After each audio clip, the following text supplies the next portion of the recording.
Əgər siz təqdimatınız üçün müəyyən bir başlıq və ya ad hazırlamısınızsa, onda PowerPoint proqramında mövcud olan WordArt üslubları qrupu sizin mətninizin daha maraqlı və daha effektli görünməsini təyin edir.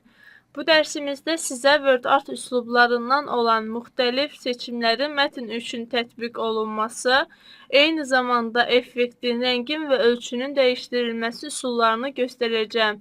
İlk olaraq WordArt üslubunu necə aktiv olar, onu göstərim.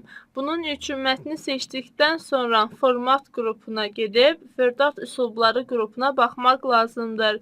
Burada gördüyünüz kimi müxtəlif WordArt seçimləri mövcuddur ki, bu seçimlərin hamısını görmək üçün digər işarəsinə basmağımız kifayətdir. Hər birinin üzərinə gəldikcə bizim mətninin forması dəyişir.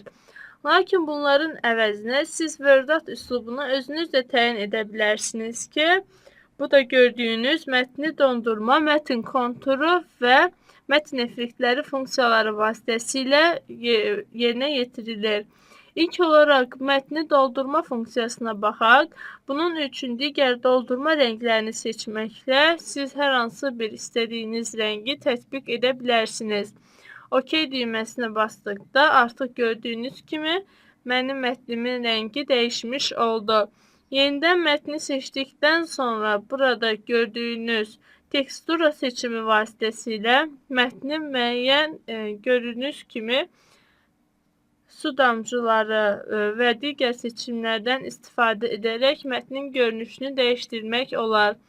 Məsələn, mən bu seçimi seçirəm və OK düyməsinə basdıqdan sonra artıq görürsünüz ki, mətnim tekstura ilə funksionallaşmış oldu. Burada digər seçimlər də vardır ki, hansı ki, mətni müəyyən bir şəkil vasitəsilə doldurmağa xidmət edir və qradiyent seçimlərində isə siz mətninizin müxtəlif qradiyentlərdə necə görünəcəyini təyin edə bilərsiniz.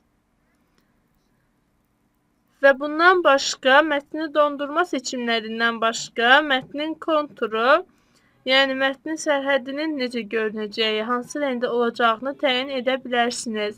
Məsələn, bu rənglərin hər birini seçməklə biz sərhəd rənglərini rahatlıqla dəyişmiş ola bilərik. Mən qara rəngi seçdikdən sonra OK düyməsini basdıqda artıq mənim mətnimin kontur rəngi də dəyişmiş oldu.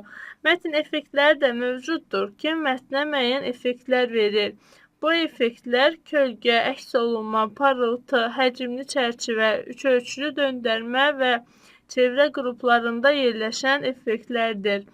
Burada gördüyünüz bu effektlər mətni müəyyən bir effektlə təyin etmiş olur ki, məsələn, mən bu seçimlərdən birini seçdikdə görürsünüz ki, mənim mətnimin effekti dəyişmiş oldu.